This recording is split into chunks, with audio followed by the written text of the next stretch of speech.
On passe à... Bah oui, on sait qu'on va inaugurer la grande salle de Château-Rouge. Et donc, on a mis fin à l'éphémère et on a essayé de le vendre, Monsieur Boucher. Oui, je voudrais, avant qu'une remarque me soit faite, m'excuser que cette délibération vous paraît peut-être tardive. Et je souhaiterais qu'elle soit votée parce que sinon Marie-Claire Louillot serait très ennuyée de rapatrier l'éphémère depuis Poitiers l'éphémère est partie déjà, donc à libérer l'espace. Donc cette délibération, effectivement, je l'assume parfaitement, arrive après. Hein, Oui. voilà. Et Il fallait trouver preneur. Hein. voilà, donc les conditions ont fait que, eh bien, il fallait trouver preneur. Nous avons trouvé preneur dans des conditions que nous avons jugées au moins très acceptables. Voilà donc pourquoi cette délibération arrive un petit peu après la bataille. Donc en 2018, suite à un concours de maîtrise d'œuvre, la ville d'Almas a engagé la restructuration et l'extension de la grande salle de Château-Rouge. Afin d'assurer la continuité de l'offre culturelle auprès des usagers, le choix a été fait d'acquérir une structure provisoire à usage de théâtre. Donc nous avons acheté une structure de 500 mètres carrés implantée sur le parvis de Château-Rouge, équipée pour accueillir 360 spectateurs et différentes disciplines du spectacle suivant, pour un montant de 530 795 € hors taxe. Il a été inauguré en janvier 2019 et le théâtre éphémère a permis la diffusion de 47 spectacles et 105 représentations, je dirais pendant une saison et demie. Et ensuite, son activité a été mise à l'arrêt en mars 2020, vous en connaissez la raison, du fait de la crise sanitaire. Donc, dès le début de l'année 2021, avec la perspective de la fin des travaux de la grande salle, la ville a mis en vente cet équipement auprès de différents interlocuteurs, les réseaux de lieux de diffusion du spectacle vivant au niveau national et dans le périmètre local, les grandes communes, en particulier des départements de Haute-Savoie, de l'Ain, les cantons suisses voisins. Un document de présentation des caractéristiques générales et techniques de la structure a été élaboré et largement diffusé. À la suite de cette consultation, la META, Centre dramatique national de Poitiers-Nouvelle-Aquitaine, a manifesté son intérêt et transmis une proposition d'acquisition en vue d'une réutilisation de la structure en salle de création et diffusion. Les parties se sont entendues sur les conditions suivantes: cession de la structure, des équipements d'alarme incendie et éclairage de sécurité, de l'armoire générale, pour un montant de 165 000 € hors taxe, démontage et transport à la charge du preneur.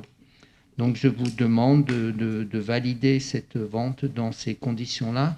Juste vous dire qu'il y avait une autre commune intéressée, la commune de Grenoble était intéressée aussi, à un prix inférieur. Donc voilà, nous avons cédé au meilleur prix, donc cette éphémère.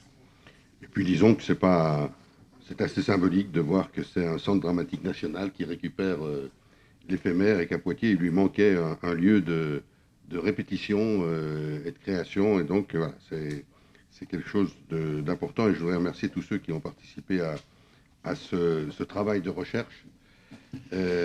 Franchement, on s'est inquiété. Hein, oui, et à un moment donné, voilà. Il faut bien dire qu'on s'est inquiété. dit qu'on va la démonter, on va la stocker où?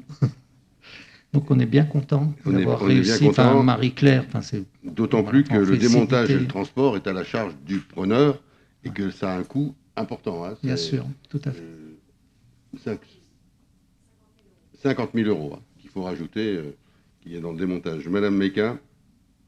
Oui, donc je suis très contente que vous ayez retrouvé preneur parce que c'était embêtant d'avoir cette structure éphémère devant le nouveau Château Rouge. Alors, deux petites questions. J'ai une question et une décision que je vais prendre. La première, c'est que je trouve... Bon, ça, c'est pas une question, c'est une remarque, on va dire. Je trouve quand même que le prix est assez bas de revente, en sachant très bien qu'on n'aurait pas pu la vendre de toute façon, même pas à la moitié du prix. D'accord, mais je trouve que quand même c'est assez bas.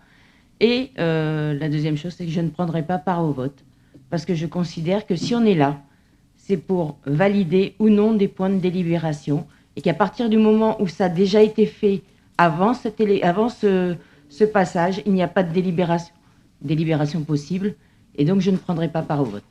Je comprends. Je m'en étais excusé. Je savais comprends parfaitement. Je veux dire que si on avait... Mais vous avez fait à la fois la question, votre position et la remarque que je peux faire à mon tour, c'est que si on n'avait pas travaillé comme ça, on ne serait sans doute pas arrivé à la vendre et je ne pouvais pas faire une délibération qui ne contenait pas et le prix et le destinataire. Donc voilà.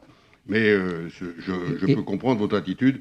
Et la délibération est obligatoire. Et la délibération était obligatoire. Madame Matougui ? Pour aller dans le sens de Madame Maïka, effectivement, une délibération est obligatoire, mais on n'est pas là en salle d'enregistrement. On est là pour délibérer. Délibérer, ça veut bien dire avoir des débats.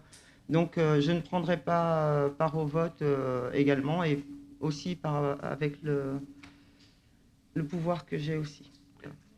Très bien, je l'enregistre. Je vous signale simplement que si on n'avait pas fait comme ça, cette structure serait sur les bras et qu'on aurait eu du mal. Donc voilà. Non, mais je comprends. On ne va pas avoir un débat sur les éléments. Monsieur Boucher s'est excusé. Et quelquefois, il faut aller vite, il faut faire. Et on a fait. Voilà. Et heureusement qu'on a fait. Encore une fois, merci à tous ceux qui ont travaillé sur ce dossier. Est-ce qu'il y a donc des votes contre ? Est-ce qu'il y a des abstentions ? Eliade ne participe pas au vote. Madame Meka et Madame Matougui. Très bien, avec les pouvoirs.